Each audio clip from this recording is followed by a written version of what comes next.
Hi hello welcome to Shravana health tips. Shri multi speciality hospital ప్రముఖ chest physician doctor Srinivas సార్తో ఉన్నాము. TB అంటే ఏంటి, టీబీ గురించి లక్షణాలు ఎలా వస్తాయి, దానికి గల ట్రీట్మెంట్ని ఎలా తీసుకోవాలి, ఎలాంటి ట్రీట్మెంట్ వాడాలి అనేది సార్ని అడిగి తెలుసుకుందాం.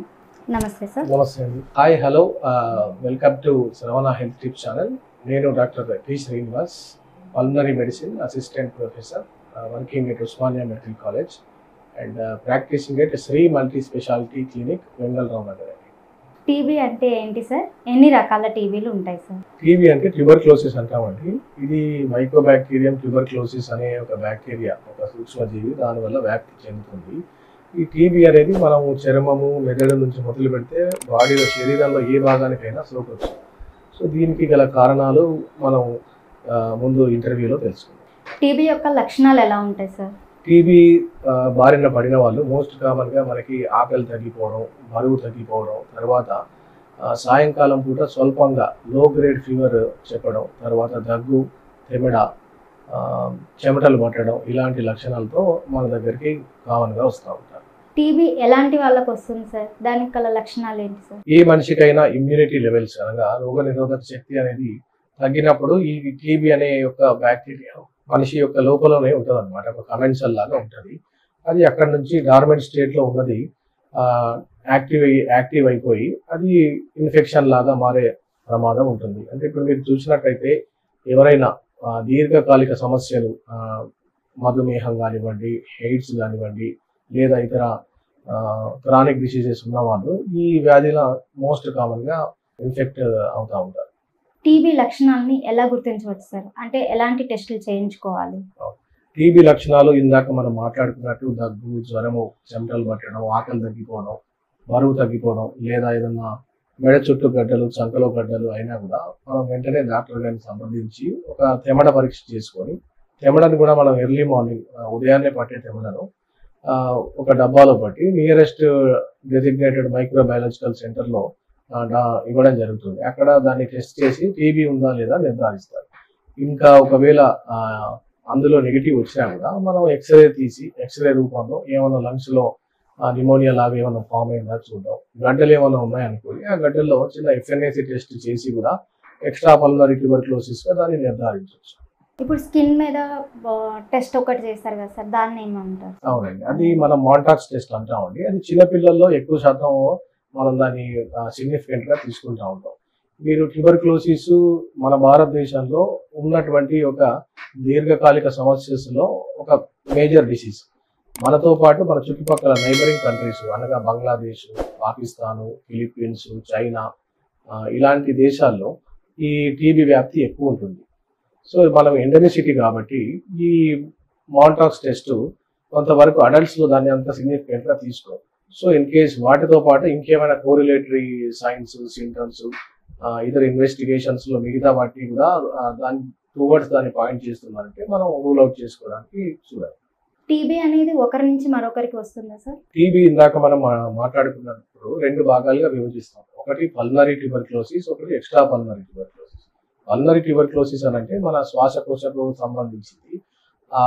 ఆ బారిన పడిన వ్యక్తి తగ్గడం వల్ల మనం అతనితో క్లోజ్ ఇంటిమసీ అతనితో ఉన్నప్పుడు, అతను తగ్గినప్పుడు అతని తుంపర్లు మన మీద పడితే మనకు సోకే ఛాన్సెస్ ఎక్కువ ఉంటాయి. సో ఎవరైనా పల్మనరీ ట్యూబర్క్లోసిస్ తోని ఒకసారి డయాగ్నోజ్ అయితే అతన్ని కొంచెం ఐసోలేట్ చేస్తాం. ఒక నెల నుంచి 2 నెలల వరకు ఐసోలేట్ చేయడం, ప్రాపర్ మందులు ఇవ్వడం, మాస్క్ ధరించడం, సరైన వెంటిలేషన్ ఉన్నటువంటి గదిలో పెట్టడం, ఇలాంటి జాగ్రత్తలు తీసుకుంటే అది ఇతరులకు సోకకుండా మనం కాపాడచ్చు.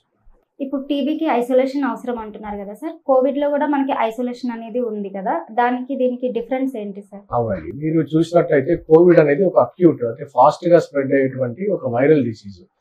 ఇది మనకు టీబీ అనేది బ్యాక్టీరియా ద్వారా సంక్రమించేటువంటి ఒక డిసీజ్. సో ట్రాన్స్మిషన్ రేట్ మీరు చూసినట్టయితే వైరస్కి ఫాస్ట్గా ఉంటుంది. బ్యాక్టీరియా అనుకోండి, రోగ నిరోధక శక్తి మళ్ళీ ఇక్కడ పిక్చర్లోకి వస్తుంది. సో అవతలి మనిషి యొక్క రోగ ఇమ్యూనిటీ బాగుందనుకోండి, అతనికి టీబీ వచ్చే ఛాన్సెస్ తక్కువగా ఉండొచ్చు. ఈ టీబీ అనేది ఫ్యామిలీ హిస్టరీ ద్వారా కూడా వచ్చే అవకాశం ఉంటుందా సార్? అవునండి, ఫ్యామిలీ హిస్టరీలో ఉంటే ఆ ఫ్యామిలీ హిస్టరీలో మీ అన్నగారికో, అక్కగారికో, అన్నయ్యకో, లేదా ఇంట్లో ఎవరికైనా ఉన్నప్పుడు ఆ పేషెంట్స్తో మనం క్లోజ్ ఇంటిమేసీలో ఉన్నప్పుడు మనం కొన్ని జాగ్రత్తలు తీసుకుంటే రాదు, లేదా ఫ్యామిలీ హిస్టరీలో ఉంటే కంపల్సరీ వస్తుందని చెప్పడానికి అయితే లేదండి. టీబీ అనేది ఒకసారి వస్తే అది కంప్లీట్ గా తగ్గించవచ్చా సార్, లేదంటే అది కంటిన్యూషన్ ఉంటూనే ఉంటుంది? డెఫినెట్ గా అండి, టీబీ వస్తే దాన్ని 6 నెలలకు సంబంధించిన మన మాత్రలు వాడడం ఉంటుందండి. అది 2 ఫేజులుగా దాన్ని విభజిస్తారు. ఒకటి ఇంటెన్సివ్ ఫేజ్, ఒకటి కంటిన్యూషన్ ఫేజ్. ఇంటెన్సివ్ ఫేజ్ లో మనం 4 రకాల డ్రగ్స్ వాడతాం, కంటిన్యూషన్ ఫేజ్ లో 3 రకాల డ్రగ్స్ వాడతాం. సో టోటల్ కోర్స్ వచ్చేసి 6 నెలలు. 6 నెలలు పూర్తిగా వాడిన వాడికి ఈ డిసీజ్ అనేది పూర్తిగా తగ్గే అవకాశాలు ఉంటాయి. తగ్గినా కూడా మళ్ళీ ఫ్యూచర్ లో రికరెన్స్ రేట్స్ కూడా ఎక్కువ ఉంటాయండి టీబీకి. కాబట్టి దానికి తగిన జాగ్రత్తలు దగ్గర ఉన్నటువంటి మిమ్మల్ని ట్రీట్ చేసేటువంటి చెస్ట్ ఫిజిషియన్ గారితో కలిసి తెలుసుకోవడం మంచిది. ఇప్పుడు టీబీ అనేది ప్రెగ్నెన్సీలో కూడా వస్తుందా సార్? వస్తే ఎలాంటి జాగ్రత్తలు అవునండి, తీసుకోవాలి? టీబీ కూడా మోర్ కామన్ గా ప్రెగ్నెన్సీలో వచ్చే అవకాశాలు కూడా ఎక్కువే. కానీ ఒకవేళ ప్రెగ్నెన్సీ వచ్చిన తర్వాత వాళ్ళు సంప్రదించేటువంటి గైనకాలజిస్ట్ తో పాటు ఒక చెస్ట్ ఫిజిషియన్ తోడ్పాటుతో ఉండి ఆ ప్రెగ్నెన్సీని కంటిన్యూ చేద్దాం అనుకుంటున్నారా వద్దా అనేది వారి గైనకాలజిస్ట్ సలహాలు తీసుకున్న తర్వాత కంటిన్యూ చేద్దాం అనుకుంటే టీబీ మందులు వాడుతూ ఉండాలి. సో డెలివరీ టైం వరకు కొన్ని జాగ్రత్తలు ఉంటాయి, అవి వారి పర్యవేక్షణలో చేయాల్సి వస్తుంది. ఇప్పుడు ప్రెగ్నెన్సీలో టీబీ వస్తే బిడ్డకు కూడా టీబీ వచ్చే అవకాశం ఉంటుందా సార్? సంక్రమించే ఛాన్సెస్ ఉంటాయండి. ఆ సంక్రమించే దాన్ని మనం అవాయిడ్ చేయడానికి తగినటువంటి చర్యలు తీసుకోవాలి. సో సేఫ్ డెలివరీ ప్రొసీజర్స్ అనేవి మీకు గైనకాలజిస్ట్ చెప్తారు. సో వారి యొక్క టిప్స్ మీరు ఫాలో అవుతే సరిపోతుంది. కానీ చాలా మటుకు ఐఎన్హెచ్ ప్రొఫిలాక్సిస్, పుట్టిన బిడ్డకు కూడా ఐఎన్హెచ్ అంటే ఐసోనియాజైడ్ ప్రొఫిలాక్సిస్ కూడా ఇస్తూ ఉంటారు. ఇప్పుడు టీబీ వచ్చినప్పుడు ప్రెగ్నెన్సీలో వ్యాక్సినేషన్ అనేది తీసుకోవచ్చా సార్? టీబీకి సంబంధించిన వ్యాక్సినేషన్ అనేది ప్రెగ్నెంట్ ఉమెన్ తీసుకోవచ్చా? సో ఎవరికైనా అండి టీబీ వ్యాక్సిన్ మనం పుట్టుకతోనే బీసీజీ అనే ఒక వ్యాక్సిన్ ఇస్తామండి. ఆ బీసీజీ అనే వ్యాక్సినే మనకు ట్యూబర్క్లోసిస్ కి ప్రొటెక్టివ్ వ్యాక్సిన్. ఆ పుట్టుకతోనే ప్రతి ఒక్కరికి అది ఇవ్వడం జరుగుతుంది. కొన్ని కంట్రీస్ మీరు చూసినట్టయితే బ్రెజిల్ ఇంకా కూడా టీబీ వ్యాక్సినేషన్స్ ఎవ్రీ 15 years కి 5 years కి ఒకసారి ఇస్తూ ఉంటారు. సో బీసీజీ వ్యాక్సిన్స్ ఒకసారి ఇచ్చినట్టయితే వారికి ఎంతో కొంత ప్రొటెక్టివ్ ఉంటుంది అనమాట ఆ డిసీజ్ నుంచి. సో బీసీజీ వ్యాక్సిన్ అనేది చాలా ఇంపార్టెంట్. సో పుట్టిన బిడ్డకు 0 day రోజే బీసీజీ అనేది ఇవ్వడం మనం ఈ ఇండియన్ ప్రాక్టీసెస్ లో చూస్తూ ఉంటాం. టీబీ వల్ల అబార్షన్స్ అయ్యే ఛాన్సెస్ ఉండొచ్చా సార్? అవునండి, తప్పకుండా. టీబీ ఒకవేళ గర్భాశయానికి సోకినట్టయితే అక్కడ నుంచి ఇన్ఫర్టిలిటీ రేట్స్ కూడా ఎక్కువగానే ఉంటాయి. సో దాన్ని డయాగ్నోజ్ చేయడం అనేది గైనకాలజిస్ట్ యొక్క పర్యవేక్షణ జరుగుతుంది. హిస్టెరోసాల్ఫింగోగ్రఫీ కానివ్వండి, లేదా పెల్విక్ ఇన్ఫ్లమేటరీ డిసీజ్ లాగా ప్రెసెంట్ అయితే అక్కడ నుంచి కొంచెం ఫ్లూయిడ్ తీసి దాని టెస్ట్కి, కల్చర్కి, హిస్టోపెథాలజీకి పంపించడం, టీబీ నిర్ధారించుకొని దానికి మందులు వాడడం. ఒకసారి టీబీ ట్రీట్ అయిన తర్వాత ఇన్ఫర్టిలిటీ రేట్స్ కూడా తగ్గి వారికి మళ్ళీ పిల్లలు పుట్టే అవకాశం కూడా ఉంటుంది. ప్రెగ్నెన్సీలో టీబీ వస్తే ప్రెగ్నెన్సీని కంటిన్యూ చేయవచ్చా సార్? చేయవచ్చండి. దీనికి ప్రెగ్నెంట్ వాళ్ళ ఫ్యామిలీ మరియు గైనకాలజిస్ట్ యొక్క సలహాలు కంటిన్యూ చేస్తే వచ్చేటువంటి దుష్ప్రభావాలు, ఆ మందుల వల్ల వచ్చే సైడ్ ఎఫెక్ట్స్ కూడా ఒకసారి మనం పరిగణలోకి తీసుకొని దీన్ని కంటిన్యూ చేసుకోవాలి. టీబీ మెడికేషన్ తీసుకోవడం వల్ల ఎలాంటి సైడ్ ఎఫెక్ట్స్ గురించి ఎదుర్కోవచ్చు? అవును, టీబీ మెడికేషన్ మనిషి యొక్క బరువుని బట్టి ఆధారపడి ఉంటుందండి. మనిషి యొక్క బరువుతో mg per kg లాగా డివైడ్ చేసి ఇస్తూ ఉంటాం. సో అవి ఒక్కొక్క మనిషికి నియర్లీ 3 నుంచి 4 ట్యాబ్లెట్లు లేదా 4 నుంచి 5 ట్యాబ్లెట్లు తీసుకోవాల్సి వస్తుంది. కాబట్టి ముఖ్యంగా అయితే గ్యాస్ట్రిక్ కాంప్లికేషన్స్ అంటే నాజియా ఉండడం, ఆకలి తగ్గిపోవడం, లేదా లివర్ పైన ప్రభావం పడి కొంచెం జాండీస్ లేదా కామెర్లు రావడం, యూరిక్ యాసిడ్ లెవెల్స్ పెరగడం, తర్వాత పిగ్మెంటేషన్ అంటే స్కిన్ కొంచెం నల్లగా మారుతూ ఉండడం, లేదా ర్యాషెస్ వస్తూ ఉండడం, ఇలాంటి సైడ్ ఎఫెక్ట్స్ కామన్ గా చూస్తూ ఉంటాం. కానీ ఈ చిన్న చిన్న కాంప్లికేషన్స్ కూడా ట్యాకలబుల్ అండి. వీటి వల్ల మనం ట్రీట్మెంట్ ని ఆపే అవకాశం ఏమి ఉండదు. సో వాటిని మనం ట్రీట్మెంట్ కంటిన్యూ చేస్తూ కూడా ట్రీట్ చేసుకోవచ్చు. ఇప్పుడు టీబీ వచ్చిన వాళ్ళకి సన్నబడతారు అని అనడమే కాకుండా లావ్ అయ్యే ఛాన్సెస్ కూడా ఉంటాయా సార్? లేదండి, టీబీ అనేది ఒక క్రానిక్ డిసీజ్ కాబట్టి ఎక్కువ శాతం సన్నబడతారు. అంటే ఒక క్యాకెక్సియా అంటే మజిల్ ఎమాసియేషన్ ఇలాంటివి చూస్తూ ఉంటాం, మాల్ నరిష్మెంట్.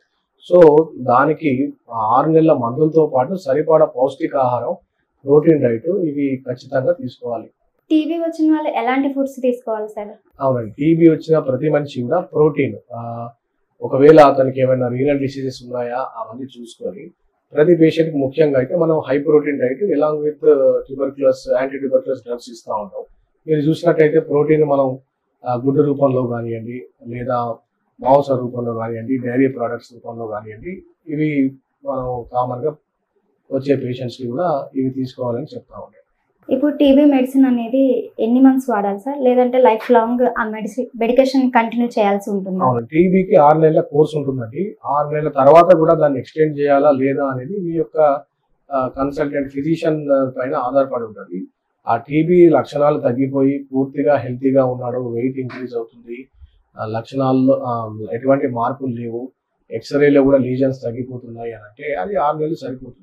కొన్ని టీబీస్ ఎక్స్టెన్సివ్ డిసీజ్ కానివ్వండి, లేదా మల్టీ డ్రగ్ రెసిస్టెంట్ టీబీస్ కానివ్వండి, అవి ట్రీట్ చేయడానికి కొంత సమయం పట్టవచ్చు. అవి 9 నెలల నుంచి 12 నెలలు, 15 నెలలు అట్లా ఎక్స్టెండ్ చేసే కోర్సులు కూడా ఉంటాయి.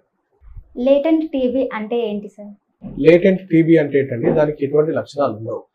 అది కొన్నిసార్లు మనకు ఇన్సిడెంటల్ గా బయటపడతా ఉంటుంది. ఇప్పుడు మన ఇంట్లో ఎవరికైనా టీబీ సోకినట్టయితే మనం వాళ్ళతో క్లోజ్ కాంటాక్ట్ లో ఉంటాం. లేదా కొంతమంది హోమ్లెస్ షెల్టర్స్ ఉన్న షెల్టర్ లేని వాళ్ళు, బెరాక్స్ లో క్లోజ్డ్ ఎన్విరాన్మెంట్స్ లో బతికే వాళ్ళు, ఐవి డ్రగ్ అబ్యూజర్స్ కానివ్వండి, హెచ్ఐవి లాంటి వ్యాధులతో బాధపడే వారికి ఈ లేటెంట్ ట్యూబర్క్లోసిస్ అనేది కామన్ గా రిస్క్ ఫ్యాక్టర్ లో ఉంటుంది. ఈ లేటెంట్ ట్యూబర్క్లోసిస్ ఆ విధంగానే ఉండొచ్చు, లేదా ఫ్యూచర్ లో ఎప్పుడైనా అది ఒక యాక్టివ్ టీబీగా కూడా మారొచ్చు.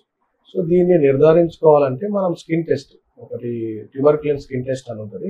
అది చేసిన తర్వాత అది ఇండ్యూరేషన్ పాజిటివ్ అని వచ్చిన తర్వాత దానికి మనం ట్రీట్మెంట్ ఇవ్వడం జరుగుతుంది. అలాగే మనం దీన్ని నిర్ధారించుకోవడానికి ఇంకా ఒకసారి ఎక్స్రే కూడా చేస్తారు. ఎక్స్రేలో కూడా ఎటువంటి లీజన్స్ ఉన్నా కూడా సో దీన్ని టీబీ లాగే పరిగణించి దానికి ట్రీట్మెంట్ తీసుకోవడం జరుగుతుంది. టీబీ అనేది ఎక్కడెక్కడ వస్తుంది సార్? టీబీ అనేది చూడండి, మీరు శరీరంలో ఏ అవయవైనా ఇన్ఫెక్ట్ చేయొచ్చండి. మన చర్మం నుంచి, మన మెదడు నుంచి మొదలు పెడితే బోన్స్ లో వ్యాప్తి చెందొచ్చు, ఇంటర్నల్ ఆర్గాన్స్ కి, గర్భాశయానికి, తర్వాత లంగ్స్ కి, తర్వాత పొట్టలో రావచ్చు. ఇలా ఎనీ ఫామ్ లో కూడా రావచ్చు అనమాట.